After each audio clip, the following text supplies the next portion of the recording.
ನಮಸ್ತೆ ಸ್ಪರ್ಧಾ ಮಿತ್ರರೇ, ಸ್ಪರ್ಧಾ ಕಣಜ KSP KPSC ಯೂಟ್ಯೂಬ್ ಚಾನಲ್ಗೆ ತಮಗೆ ಸ್ವಾಗತ. ಇವತ್ತಿನ ಈ ಒಂದು ತರಗತಿಯಲ್ಲಿ ಭಾರತ ಸಂವಿಧಾನಕ್ಕೆ ಸಂಬಂಧಿಸಿದಂಥ ಟಾಪ್ 20 ಪ್ರಶ್ನೋತ್ತರಗಳನ್ನು ನೋಡೋಣ. ಈ ಹಿಂದೆ KEA ಆಗಿರಬಹುದು, PSI ಪರೀಕ್ಷೆಗಳಲ್ಲಿ ಆಗಿರಬಹುದು ಮತ್ತು PC ಪೊಲೀಸ್ ಕಾನ್ಸ್ಟೇಬಲ್ ಪರೀಕ್ಷೆಗಳಲ್ಲಿ ಕೇಳಲಾದಂತಹ ಟಾಪ್ 20 ಪ್ರಶ್ನೋತ್ತರಗಳನ್ನು ಈ ಒಂದು ತರಗತಿಯಲ್ಲಿ ವಿಶ್ಲೇಷಣಾತ್ಮಕವಾಗಿ ಚರ್ಚೆ ಮಾಡೋಣ. ಸೊ ಇನ್ನೂ ಯಾರಾದರೂ ಕೂಡ ನಮ್ಮ ಸ್ಪರ್ಧಾ ಕಣಜ KSP KPSC ಯೂಟ್ಯೂಬ್ ಚಾನಲನ್ನು ಸಬ್ಸ್ಕ್ರೈಬ್ ಮಾಡಿಲ್ಲಪ್ಪ ಅಂತಂದರೆ ಈ ಕೂಡಲೇ ನಮ್ಮ ಈ ಚಾನಲನ್ನು ಸಬ್ಸ್ಕ್ರೈಬ್ ಮಾಡ್ಕೊಳ್ಳಿ. ಹಾಗೆ ಸ್ಪರ್ಧಾತ್ಮಕ ಪರೀಕ್ಷೆಗೆ ತಯಾರಿ ನಡೆಸುತ್ತಿರುವ ಹಾಗೂ ಪೊಲೀಸ್ ಸ್ಪರ್ಧಾತ್ಮಕ ತಯಾರಿ ನಡೆಸುತ್ತಿರುವ ನಿಮ್ಮ ಸ್ಪರ್ಧಾ ಮಿತ್ರರಿಗೂ ಇದನ್ನು ಶೇರ್ ಮಾಡಿರಿ. ಯಾಕಪ್ಪ ಅಂತಂದ್ರೆ ಇವು ಮುಂಬರುವ ಪೊಲೀಸ್ ಕಾನ್ಸ್ಟೇಬಲ್ ನೇಮಕಾತಿಗಳಿಗೆ ಉಪಯುಕ್ತವಾಗುವ ನಿಟ್ಟಿನಲ್ಲಿ ಟಾಪ್ 20 ಪ್ರಶ್ನೋತ್ತರಗಳು ಇದೇ ರೀತಿಯಾಗಿ ನೀಡುತ್ತಾ ಹೋಗಲಾಗುತ್ತದೆ. ಈ ಹಿಂದಿನ ತರಗತಿಗಳಲ್ಲಿ ಭಾರತ ಸಂವಿಧಾನಕ್ಕೆ ಸಂಬಂಧಿಸಿದಂತೆ ಮಾಹಿತಿಯನ್ನು ನೀಡಲಾಗಿರುತ್ತದೆ. ಸೊ ಅದರ ಮುಂದುವರೆದ ಭಾಗ ಇದು ಕ್ಲಾಸ್ ತರಗತಿ 5ರಲ್ಲಿ ತಿಳಿಸಿಕೊಡಲಾಗುತ್ತಿದೆ. ಸೊ ಇನ್ನೂ ಯಾರಾದರೂ ಕೂಡ ನಮ್ಮ ಚಾನಲನ್ನು ಸಬ್ಸ್ಕ್ರೈಬ್ ಮಾಡಿಲ್ಲಪ್ಪ ಅಂತಂದರೆ ಸಬ್ಸ್ಕ್ರೈಬ್ ಮಾಡ್ಕೊಳ್ಳಿ. ಸೊ ಪರೀಕ್ಷೆಗಳು ಹತ್ತಿರವಿರೋದರಿಂದ, ಎಕ್ಸಾಮ್ ದಿನಾಂಕ ಪ್ರಕಟಣೆಗೊಂಡಿರುವುದರಿಂದ ಜಾಸ್ತಿ ಹೊತ್ತು ಟೈಮ್ ವೇಸ್ಟ್ ಮಾಡದೆ ನಿಮ್ಮ ಫೋಕಸ್ ಸ್ಟಡಿ ಮೇಲಿರಲಿ. ಸೊ ಜಾಸ್ತಿ ಇವತ್ತು ನಾವು ಟೈಮ್ ವೇಸ್ಟ್ ಮಾಡೋದು ಬೇಡ. ಪ್ರಶ್ನೆ ಹೇಗಿದೆ ಅಂತ ನೋಡ್ಕೊಂಬರೋಣ. Question number 1. ಈ ಪ್ರಶ್ನೆ 2022ರಲ್ಲಿ PSI ಸಿವಿಲ್ ಪರೀಕ್ಷೆಯಲ್ಲಿ ಕೇಳಲಾದಂಥ ಪ್ರಶ್ನೆ. Question number 1. ಭಾರತ ಸಂವಿಧಾನದ ಪೀಠಿಕೆಯಲ್ಲಿ ಜಾತ್ಯತೀತ ಮತ್ತು ಸಮಾಜವಾದಿ ಪದಗಳನ್ನು ಯಾವ ತಿದ್ದುಪಡಿಯ ಮೂಲಕ ಭಾರತ ಸಂವಿಧಾನಕ್ಕೆ ಸೇರಿಸಲಾಯಿತು, ಪೀಠಿಕೆಗೆ ಸೇರಿಸಲಾಯಿತು ಅಂತ ಕೇಳಲಾಗಿದೆ. ಆಪ್ಷನ್ಸ್ ಹೀಗಿದೆ. ಆಪ್ಷನ್ A 40ನೇ ತಿದ್ದುಪಡಿ, B 42ನೇ ತಿದ್ದುಪಡಿ, C 44ನೇ ತಿದ್ದುಪಡಿ, D 46ನೇ ತಿದ್ದುಪಡಿ. ಸರಿಯಾದ ಉತ್ತರ ಆಪ್ಷನ್ B 42ನೇ ತಿದ್ದುಪಡಿ.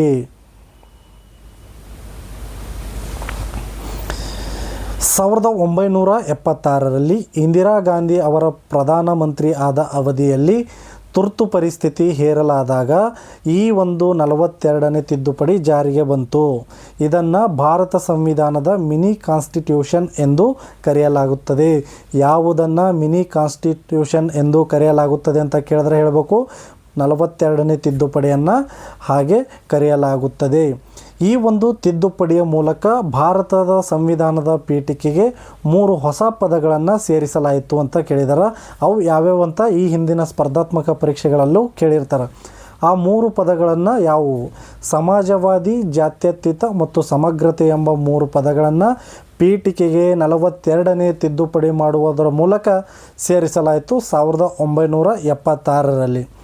ಇದರ ಉದ್ದೇಶ ಏನಾಗಿತ್ತಪ್ಪ ಅಂತಂದ್ರೆ ಭಾರತವು ಸಾಮಾಜಿಕವಾಗಿ ಸಮಾನತೆ ಹೊಂದಬೇಕು ಮತ್ತು ಎಲ್ಲ ಧರ್ಮಗಳನ್ನು ಸಮಾನವಾಗಿ ಕಾಣಬೇಕು ಎಂಬುದನ್ನು ಸ್ಪಷ್ಟಪಡಿಸುತ್ತದೆ.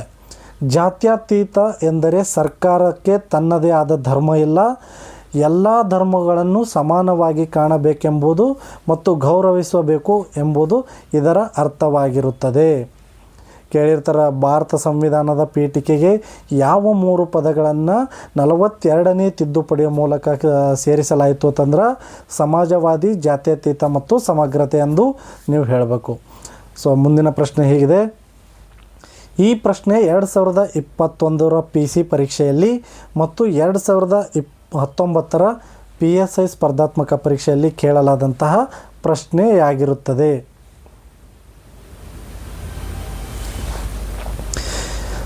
Question number 2. ಸಂವಿಧಾನದ ಕರಡು ಸಮಿತಿಯ ಅಧ್ಯಕ್ಷರು ಯಾರು ಅಂತ ಕೇಳಿದಾರೆ. A doctor Rajendra Prasad, B Jawaharlal Nehru, C doctor BR Ambedkar, D Sardar Vallabhbhai Patel. ಸರಿಯಾದ ಉತ್ತರ option C doctor BR Ambedkar ಅವರು ಕರಡು ಸಮಿತಿಯ ಅಧ್ಯಕ್ಷರಾಗಿದ್ದರು. ಈ ಹಿಂದೆ ಸಿವಿಲ್ ಪೊಲೀಸ್ ಕಾನ್ಸ್ಟೇಬಲ್ ಆಗಿರ್ಬೋದು ಅಥವಾ ಯಾವುದೇ ಪೊಲೀಸ್ ಕಾನ್ಸ್ಟೇಬಲ್ ಪರೀಕ್ಷೆಗಳಲ್ಲಿ ಈ ಪ್ರಶ್ನೆ ಕೇಳಲಾಗಿರುತ್ತದೆ. ಕರಡು ಸಮಿತಿಯನ್ನು 29 ಆಗಸ್ಟ್ 1947ರಂದು ರಚಿಸಲಾಯಿತು. ಒಟ್ಟು ಕರಡು ಸಮಿತಿಯಲ್ಲಿ ಡಾಕ್ಟರ್ BR ಅಂಬೇಡ್ಕರ್ ಅವರನ್ನು ಒಳಗೊಂಡಂತೆ 7 ಜನ ಸದಸ್ಯರಿದ್ದರು. ಅಧ್ಯಕ್ಷರು ಯಾರಪ್ಪ ಅಂತಂದ್ರೆ ಅದಕ್ಕೆ doctor Baba Saheb B R Ambedkar ಅವರು ಅದಕ್ಕೆ ಅಧ್ಯಕ್ಷರಾಗಿರ್ತಾರೆ. ಇತರ ಸದಸ್ಯರು ಯಾರ್ಯಾರು ಅಂತ ಕೇಳಿದ್ರೆ Gopalaswami Ayyangar, Alladi Krishnaswami, K M Munshi, Saadulla, Madhavarao, Krishnamachari. Doctor Rajendra Prasad ಅವರು ಸಂವಿಧಾನ ಸಭೆಯ ಅಧ್ಯಕ್ಷರಾದರು, ಕರಡು ಸಮಿತಿಯ ಅಧ್ಯಕ್ಷರಲ್ಲ. ನೆನಪಿಡಿ, ಇಲ್ಲಿ ಕನ್ಫ್ಯೂಷನ್ ಮಾಡ್ಕೊಳ್ಳುವಂಥ ಚಾನ್ಸಸ್ ಜಾಸ್ತಿ ಆಗಿರ್ತದೆ. ಡಾಕ್ಟರ್ ರಾಜೇಂದ್ರ ಬಾಬು ಪ್ರಸಾದ್ ಅವ್ರು ಏನಾಗಿರ್ತಾರಪ್ಪ ಅಂತಂದ್ರೆ ಅವರು ಸಂವಿಧಾನ ಸಭೆಯ ಶಾಶ್ವತ ಸದಸ್ಯರಾಗಿರ್ತಾರೆ. ಆದರೆ ಕರಡು ಸಮಿತಿಯ ಅಧ್ಯಕ್ಷರು ಯಾರಂತ ಕೇಳಿದ್ರೆ ಅವರು doctor B R Ambedkar. Doctor B R Ambedkar ಅವರಿಗೆ ಭಾರತ ಸಂವಿಧಾನದ ಶಿಲ್ಪಿ ಮತ್ತು ಪಿತಾಮಹ ಎಂದು ಕರೆಯಲಾಗುತ್ತದೆ. Question number 3. ಈ ಪ್ರಶ್ನೆ 2023ರಲ್ಲಿ KEA ಅವರು ನಡೆಸಿರುವಂತಹ PSI ಸ್ಪರ್ಧಾತ್ಮಕ ಪರೀಕ್ಷೆಯಲ್ಲಿ ಕೇಳಲಾದಂತಹ ಪ್ರಶ್ನೆಯಾಗಿರುತ್ತದೆ. Question number 3. ಮೂಲಭೂತ ಹಕ್ಕುಗಳು ಯಾವ ವಿಧಿಯಲ್ಲಿ ಇವೆ ಅಂತ ಕೇಳಿದ್ದಾರೆ. ಮೂಲಭೂತ ಹಕ್ಕುಗಳು ಯಾವ ವಿಧಿಯಲ್ಲಿ ಇವೆ ಅಂತ ಕೇಳಿದ್ದಾರೆ. ಎ ವಿಧಿ 12ರಿಂದ 35, ಬಿ ವಿಧಿ 36ರಿಂದ 51, ಸಿ ವಿಧಿ 14ರಿಂದ 32, ಡಿ ವಿಧಿ 52ರಿಂದ 62. ಸರಿಯಾದ ಉತ್ತರ ಆಪ್ಷನ್ ಎ ವಿಧಿ 12ರಿಂದ ವಿಧಿ 35ರವರೆಗೆ ಮೂಲಭೂತ ಹಕ್ಕುಗಳು ಈ ಒಂದು ವಿಧಿಯಲ್ಲಿ ಕಂಡುಬರ್ತವೆ. ಮೂಲಭೂತ ಹಕ್ಕುಗಳು ಇರುವ ಭಾಗ ಯಾವುದು ಅಂತ ಕೇಳಿದ್ರೆ ಭಾಗ 3ರಲ್ಲಿ ವಿಧಿ 12ರಿಂದ 35ರವರೆಗೆ ಇವು ಮೂಲಭೂತ ಹಕ್ಕುಗಳು ಕಂಡುಬರುತ್ತವೆ. ಯಾವ ಒಂದು ದೇಶದಿಂದ ಎರವಲು ಪಡೆಯಲಾಗಿದೆ ಅಂತ ಕೇಳ್ತಾರೆ. ಮೂಲಭೂತ ಹಕ್ಕುಗಳನ್ನು ಯಾವ ಒಂದು ದೇಶದಿಂದ ನಾವು ಕಾಪಿ ಮಾಡ್ಕೊಂಡಿದ್ದೀವಿ ಅಥವಾ ಎರವಲು ಪಡೆದುಕೊಂಡಿದ್ದೀವಿ ಅಂತ ಕೇಳಿದ್ರೆ ನಾವು ಅದನ್ನು ಅಮೇರಿಕ ಸಂವಿಧಾನದಿಂದ ನಾವು ಎರವಲು ಪಡೆದುಕೊಂಡಿದ್ದೇವೆ. ಆರಂಭದಲ್ಲಿ 7 ಇದ್ದವು. 44ನೇ ತಿದ್ದುಪಡಿ ಮಾಡುವುದರ ಮೂಲಕ 1978ರ ಮೂಲಕ ಆಸ್ತಿಯ ಹಕ್ಕನ್ನು ತೆಗೆದು 300A ಅಡಿಯಲ್ಲಿ ಕಾನೂನಾತ್ಮಕ ಹಕ್ಕು ಮಾಡಲಾಯಿತು. ಈಗ ಆಸ್ತಿಯನ್ನು ಹೊಂದುವ ಹಕ್ಕು ಯಾವ ರೀತಿಯ ಹಕ್ಕಾಗಿದೆ ಅಂದರೆ ಅದು ಕಾನೂನಾತ್ಮಕ ಹಕ್ಕಾಗಿದೆ. ಈಗ ಪ್ರಸ್ತುತ ಭಾರತದಲ್ಲಿರುವಂತಹ ಮೂಲಭೂತ ಹಕ್ಕುಗಳೆಷ್ಟು ಅಂತ ಕೇಳಿದ್ರೆ 6 ಇದಾವೆ. 1978ಕ್ಕಿಂತ ಮೊದಲು ಎಷ್ಟಿದ್ದು ಅಂತ ಕೇಳಿದ್ರೆ 7 ಇದ್ದು. 44ನೇ ತಿದ್ದುಪಡಿ ಮಾಡುವುದರ ಮೂಲಕ ಆಸ್ತಿಯ ಹಕ್ಕನ್ನು ಮೂಲಭೂತ ಹಕ್ಕುಗಳಿಂದ ಕೈ ಬಿಡಲಾಯಿತು. ಬದಲಿಗೆ ಆಸ್ತಿ ಹೊಂದುವ ಹಕ್ಕನ್ನು ಏನು ಮಾಡಿದ್ರಪ್ಪ ಅಂತಂದ್ರೆ ಅದೊಂದು ಕಾನೂನಾತ್ಮಕ ಹಕ್ಕು ಎಂದು ಮಾಡಲಾಯಿತು. 6 ಹಕ್ಕುಗಳು ಯಾವ್ಯಾವು ಅಂತ ಕೇಳಿದ. 6 ಹಕ್ಕುಗಳು ಈಗಿವೆ. ಸಮಾನತೆ ಹಕ್ಕು 14ರಿಂದ 18, ವಿಧಿ 14ರಿಂದ 18 ಸಮಾನತೆ ಬಗ್ಗೆ ತಿಳಿಸುತ್ತದೆ. ಸ್ವಾತಂತ್ರ್ಯದ ಬಗ್ಗೆ ತಿಳಿಸುವ ವಿಧಿಗಳು ವಿಧಿ 19ರಿಂದ 22. ಶೋಷಣೆಯ ವಿರುದ್ಧದ ಹಕ್ಕು ಅದು 23ರಿಂದ 24 ವಿಧಿ ತಿಳಿಸುತ್ತದೆ. ಧಾರ್ಮಿಕ ಸ್ವಾತಂತ್ರ್ಯದ ಹಕ್ಕು 25ರಿಂದ 28ನೇ ವಿಧಿಯವರೆಗೆ ತಿಳಿಸುತ್ತದೆ. ಇನ್ನು ಸಾಂಸ್ಕೃತಿಕ ಶೈಕ್ಷಣಿಕ ಹಕ್ಕು ಅದು ವಿಧಿ 29ರಿಂದ 30ರವರೆಗೆ. ಇನ್ನು ಸಾಂವಿಧಾನಿಕ ಪರಿಹಾರದ ಹಕ್ಕು ವಿಧಿ 32 ಇದು ತಿಳಿಸುತ್ತದೆ. ಇವು ಜಸ್ಟಿಸೇಬಲ್ ನ್ಯಾಯಾಲಯದಿಂದ ಜಾರಿಗೆಗೊಳಿಸಬಹುದಾದಂಥ ಹಕ್ಕುಗಳು. ನ್ಯಾಯಾಲಯದಿಂದ ಜಾರಿಗೆಗೊಳಿಸಬಹುದಾದಂಥ ಹಕ್ಕುಗಳು ಯಾವಪ್ಪ ಅಂತಂದ್ರೆ ಅವು ಮೂಲಭೂತ ಹಕ್ಕುಗಳು ಆಗಿರುತ್ತವೆ. Question number 4. ಈ ಪ್ರಶ್ನೆ 2022 PC-ಯಲ್ಲಿ ಕೇಳಿರ್ತಾರೆ ಮತ್ತು ಸಿವಿಲ್ PC 2023ರಲ್ಲಿ ಕೇಳಲಾದಂತಹ ಪ್ರಶ್ನೆ ಇದಾಗಿರುತ್ತದೆ. ಸಂವಿಧಾನದ ದಿನ ಯಾವಾಗ ಆಚರಿಸಲಾಗುತ್ತದೆ ಅಂತ ಕೇಳಿದರೆ ಆಪ್ಷನ್ಸ್ ಹೀಗಿದೆ. ಎ ಜನವರಿ 26, B November 26, C August 15, D ಜನವರಿ 30. ಸರಿಯಾದ ಉತ್ತರ ಆಪ್ಷನ್ ಬಿ ನವೆಂಬರ್ 26ರನ್ನು ಸಂವಿಧಾನ ದಿನವನ್ನಾಗಿ ಆಚರಿಸಲಾಗುತ್ತದೆ. ನವೆಂಬರ್ 26, 1949ರಂದು ಸಂವಿಧಾನ ಸಭೆಯು ಸಂವಿಧಾನ ಅಂಗೀಕರಿಸಿತು. ಸಂವಿಧಾನ ಯಾವಾಗ ಅಂಗೀಕರಿಸಿದ್ರಪ್ಪ ಅಂತಂದ್ರೆ 1949 ನವೆಂಬರ್ 26ರಂದು ಭಾರತ ಸಂವಿಧಾನವನ್ನು ಅಂಗೀಕರಿಸಿದರು. ಈ ಪ್ರಶ್ನೆ ಸುಮಾರು ಬಾರಿ ಪೊಲೀಸ್ ಸ್ಪರ್ಧಾತ್ಮಕ ಪರೀಕ್ಷೆಯಲ್ಲಿ ಕೇಳಲಾದಂತಹ ಪ್ರಶ್ನೆಯಾಗಿರುತ್ತದೆ. ಆದ್ದರಿಂದ ಇದು ನೀವು ಗಮನದಲ್ಲಿಟ್ಟುಕೊಂಡು ನೋಡಿಕೊಳ್ಳಿ ಮತ್ತು ಓದಿಕೊಳ್ಳಿ. ಆದ್ದರಿಂದ ನವೆಂಬರ್ 26ರಂದು ಏನು ಮಾಡ್ತಾರಪ್ಪ ಅಂದ್ರೆ ಸಂವಿಧಾನದ ದಿನವನ್ನಾಗಿ ಆಚರಿಸಲಾಗುತ್ತದೆ. 2015ರಿಂದ ಅಧಿಕೃತವಾಗಿ ಸಂವಿಧಾನ ದಿವಸ ಎಂದು ಆಚರಣೆ ಮಾಡಲಾಗುತ್ತಾ ಪ್ರತಿ ವರ್ಷ ನವೆಂಬರ್ 26ರಂದು ಆಚರಿಸಲಾಗುತ್ತಿದೆ. ಅಂಬೇಡ್ಕರ್ ಅವರ 125ನೇ ಜಯಂತಿ ಅಂಗವಾಗಿ ಈ ಒಂದು ಸಂವಿಧಾನದ ದಿನವನ್ನಾಗಿ ಆಚರಿಸಲು ಶುರು ಮಾಡುತ್ತೇವೆ. ಸಂವಿಧಾನ ಜಾರಿಗೆ ಬಂದಿದ್ದು ಯಾವಾಗ ಮತ್ತು ಅದನ್ನು ಅಂಗೀಕರಿಸಿದ ದಿನಾಂಕದ ನಡುವೆ ತುಂಬ ಕನ್ಫ್ಯೂಸ್ ಆಗುವಂಥ ಚಾನ್ಸಸ್ ಇರ್ತಾವೆ. ಸೊ ಅದನ್ನು ಕೂಡ ಗಮನಹರಿಸಿ ಮತ್ತು ಇದರ ಮೇಲೆ ಕೂಡ ಫೋಕಸ್ ಮಾಡಿ.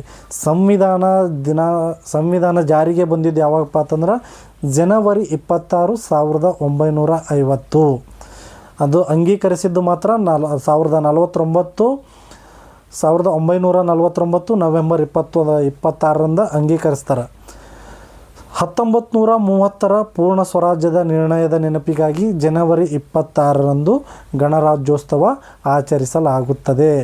ಯಾವುದರ ಒಂದು ನೆನಪಿಗಾಗಿ ಗಣರಾಜ್ಯೋತ್ಸವ 26ಕ್ಕೆ ಆಚರಿಸ್ತಾರಪ್ಪ ಅಂತಂದ್ರೆ 1930ರಲ್ಲಿ ಪೂರ್ಣ ಸ್ವರಾಜ್ಯದ ನಿರ್ಣಯ ನೆನಪಿಗಾಗಿ ಈ ಒಂದು ಜನವರಿ 26ರಂದು ಗಣರಾಜ್ಯೋತ್ಸವವನ್ನು ಆಚರಿಸಲಾಗುತ್ತದೆ.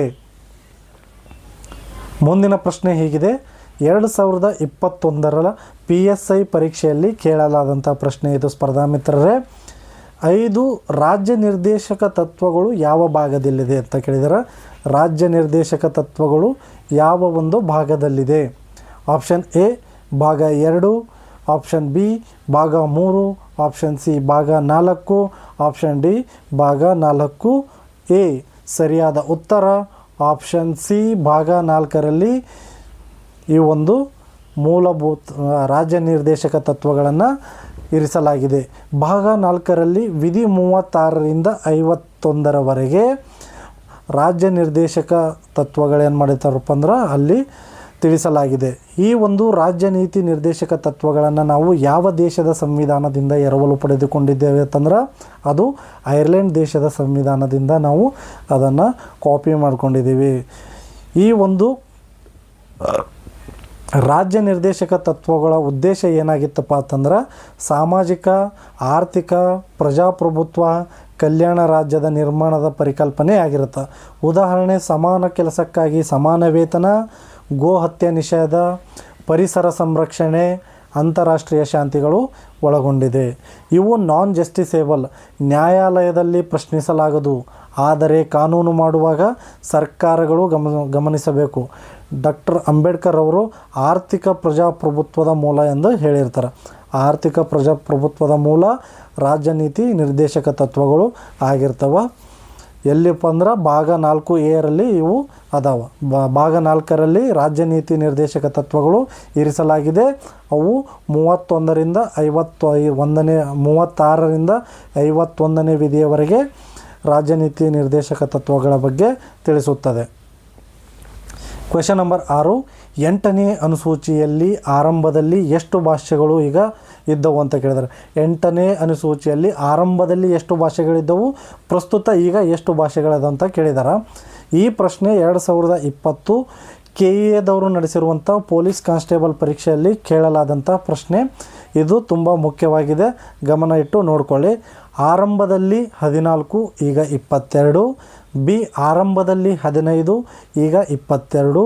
ಸಿ ಆರಂಭದಲ್ಲಿ 14, ಈಗ 21. ಡಿ ಆರಂಭದಲ್ಲಿ 18, ಈಗ 22. ಸರಿಯಾದ ಉತ್ತರ ಯಾವುದಪ್ಪ ಅಂತಂದ್ರೆ ಆಪ್ಷನ್ ಎ ಆರಂಭದಲ್ಲಿ 14 ಇದ್ದವು, ಈಗ 22 ಇದ್ದಾವೆ. 8ನೇ ಅನುಸೂಚಿಯಲ್ಲಿರುವಂಥ ಭಾಷೆಗಳು ಯಾವುವು ಅಂತ ಕೇಳಿದರೆ ಅವು ಆರಂಭದಲ್ಲಿ 14 ಇದ್ದವು, ಈಗ ಪ್ರಸ್ತುತ 8ನೇ ಅನುಸೂಚಿಯಲ್ಲಿ ಒಟ್ಟು 22 ಭಾಷೆಗಳು ಇದ್ದಾವೆ. 1950ರಲ್ಲಿ ಒಟ್ಟು 14 ಭಾಷೆಗಳಿದ್ದವು. ಅವು ಅಸ್ಸಾಮಿ, ಬಂಗಾಳಿ, ಗುಜರಾತಿ, ಹಿಂದಿ, ಕನ್ನಡ, ಮಲಯಾಳಂ, ಮರಾಠಿ, ಒರಿಯಾ, ಪಂಜಾಬಿ, ಸಂಸ್ಕೃತ, ತಮಿಳು ಮತ್ತು ತೆಲುಗು ಮತ್ತು ಉರ್ದು ಭಾಷೆಗಳು. ಒಟ್ಟು 14 ಭಾಷೆಗಳು 1950ರ ಆರಂಭದಲ್ಲಿದ್ದಂತಹ ಭಾಷೆಗಳಾಗಿರ್ತವೆ. ಸೊ 21ನೇ ತಿದ್ದುಪಡಿ ಮೂಲಕ 1967ರಲ್ಲಿ ಸಿಂಧಿ ಭಾಷೆಯನ್ನು ಸೇರ್ಪಡೆ ಮಾಡಲಾಯಿತು. ನೆನಪಿನಲ್ಲಿಟ್ಟುಕೊಳ್ಳಬೇಕಾದ ಪ್ರಮುಖ ಅಂಶ ಇದು. ಎಲ್ಲವೂ ಒಟ್ಟು 22 ಭಾಷೆಗಳ 14 ಆದಮೇಲೆ ಮಿಕ್ಕ ಎಲ್ಲ ಒಂದು 8 ಭಾಷೆಗಳೇನದಾವಪ್ಪ ಅಂತಂದ್ರೆ ಅನುಕ್ರಮವಾಗಿ ಒಂದೇ ಇಯರ್ನಲ್ಲಿ ಅವು ಜೋಡಿಸಿಲ್ಲ. ವರ್ಷಗಳು ಕಾಲಾನುಕ್ರಮ ಬೇರೆ ಬೇರೆ ರೀತಿಯಲ್ಲಿ ಅವುಗಳನ್ನು ಭಾರತ 8ನೇ ಅನುಸೂಚಿಗೆ ಸೇರಿಸಲಾಗಿದೆ. 71ನೇ ತಿದ್ದುಪಡಿ ಮಾಡುವ ಮೂಲಕ 1992ರಲ್ಲಿ ಕೊಂಕಣಿ, ಮಣಿಪುರಿ, ನೇಪಾಳಿ ಭಾಷೆಯನ್ನು 8ನೇ ಅನುಸೂಚಿಗೆ ಸೇರಿಸಲಾಯಿತು. ಇನ್ನು 92ನೇ ತಿದ್ದುಪಡಿ 2003ರಲ್ಲಿ ಬೋಡೋ, ಡೋಗ್ರಿ, ಮೈಥಿಲಿ, ಸಂತಾಲಿಯನ್ನು ಸೇರಿಸಲಾಯಿತು. ಒಟ್ಟು ಹೀಗೆ 22 ಭಾಷೆಗಳನ್ನು 8ನೇ ಅನುಸೂಚಿಯಲ್ಲಿ ಸೂಚಿಸಲಾಗಿದೆ. ಮೊದಲು 14 ಇದ್ದವು, ಆಮೇಲೆ 1967ರಲ್ಲಿ ಸಿಂಧಿ ಸೇರ್ಪಡೆ ಆಗುತ್ತಾ. 1992 71ನೇ ತಿದ್ದುಪಡಿ ಮೂಲಕ ಕೊಂಕಣಿ, ಮಣಿಪುರಿ, ನೇಪಾಳಿ ಭಾಷೆ ಸೇರ್ಪಡೆ ಆಗ್ತವೆ. ಆದರೆ 92ನೇ ತಿದ್ದುಪಡಿ 2003ರಲ್ಲಿ ಬೋಡೋ, ಡೋಗ್ರಿ, ಮೈಥಿಲಿ ಮತ್ತು ಸಂತಾಲಿಗಳನ್ನು ಸೇರಿಸಿ ಒಟ್ಟು ಈಗ 22 ಭಾಷೆಗಳನ್ನು ಸೇರಿಸಲಾಗಿದೆ. ಕ್ವೆಶ್ಚನ್ ನಂಬರ್ 7, ರಾಷ್ಟ್ರಪತಿ ಆಗಲು ಕನಿಷ್ಠ ವಯಸ್ಸು ಎಷ್ಟು ಅಂತ ಕೇಳಿದ್ದಾರೆ. ರಾಷ್ಟ್ರಪತಿ ಆಗಲು ಒಬ್ಬ ವ್ಯಕ್ತಿಗೆ ಕನಿಷ್ಠ ವಯಸ್ಸು ಎಷ್ಟಾಗಿರಬೇಕು ಅಂತ ಕೇಳಿದ್ದಾರೆ.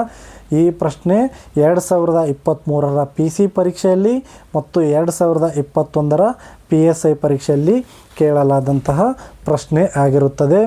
A 25 ವರ್ಷ, B 30 ವರ್ಷ, C 35 ವರ್ಷ, D 21 ವರ್ಷ. ಸರಿಯಾದ ಉತ್ತರ C 35 ವರ್ಷ. ಒಬ್ಬ ರಾಷ್ಟ್ರಪತಿ ಆಗಲು ಒಬ್ಬ ವ್ಯಕ್ತಿಗೆ ಇರುವ ವಯಸ್ಸು ಎಷ್ಟಪ್ಪ ಅಂತಂದ್ರೆ 35 ವರ್ಷ ತುಂಬಿರಬೇಕು. ವಿಧಿ 58 ಭಾರತದ ರಾಷ್ಟ್ರಪತಿಗೆ ಸಂಬಂಧಿಸಿದಂತೆ ಅರ್ಹತೆಗಳ ಬಗ್ಗೆ ತಿಳಿಸುತ್ತದೆ. ವಿಧಿ 58 ಭಾರತದ ರಾಷ್ಟ್ರಪತಿಗಳ ಅರ್ಹತೆಗಳ ಬಗ್ಗೆ ತಿಳಿಸುತ್ತದೆ. ಅವರು ಭಾರತದ ಪ್ರಜೆ ಆಗಿರಬೇಕು, 35 ವರ್ಷ ಪೂರ್ಣಗೊಳಿಸಿರಬೇಕು, ಲೋಕಸಭಾ ಅರ್ಹತೆಯನ್ನು ಹೊಂದಿರಬೇಕು, ಲೋಕಸಭೆಯ ಸದಸ್ಯನಾಗಿರಬೇಕು, ಯಾವುದೇ ಲಾಭದಾಯಕ ಹುದ್ದೆಯಲ್ಲಿ ಇರಬಾರದು ಎಂದು ಈ ವಿಧಿ 58 ರಾಷ್ಟ್ರಪತಿಗಳವರ ಅರ್ಹತೆಯ ಬಗ್ಗೆ ತಿಳಿಸುತ್ತದೆ. ರಾಷ್ಟ್ರಪತಿಯವರ ಆಯ್ಕೆ ಹೇಗಾಗುತ್ತಪ್ಪ ಅಂತಂದ್ರೆ ಅದು ಜನರಿಂದ ಆಯ್ಕೆ ಆಗುವಂಥದ್ದಲ್ಲ, ಅದು ಒಂದು ಪರೋಕ್ಷ ಚುನಾವಣೆಯ ಮೂಲಕ ರಾಷ್ಟ್ರಪತಿಯವರ ಆಯ್ಕೆ ಆಗುತ್ತದೆ. ಈ ಒಂದು ರಾಷ್ಟ್ರಪತಿಯವರ ಆಯ್ಕೆಯ ಪ್ರಕ್ರಿಯೆ ಭಾಗದಲ್ಲಿ ಚುನಾವಣೆಯಲ್ಲಿ ಭಾಗವಹಿಸುವವರು ಯಾರ್ಯಾರಪ್ಪ ಅಂತಂದ್ರೆ ಸಂಸತ್ತು, ವಿಧಾನಸಭಾ ಸದಸ್ಯರು ಮತ್ತು ದೆಹಲಿ, ಪುದುಚೇರಿ ವಿಧಾನಸಭೆಯ ಸದಸ್ಯರು, ಅನುಪಾತದ ಪ್ರಾತಿನಿಧ್ಯ, ಏಕವರ್ಗಾವಣೆಯ ಮತದಾನ. ರಾಷ್ಟ್ರಪತಿಯವರ ಅವಧಿ ಎಷ್ಟು ಅಂತ ಕೇಳಿದರೆ ರಾಷ್ಟ್ರಪತಿಯವರ ಅವಧಿ 5 ವರ್ಷ ಇರುತ್ತದೆ.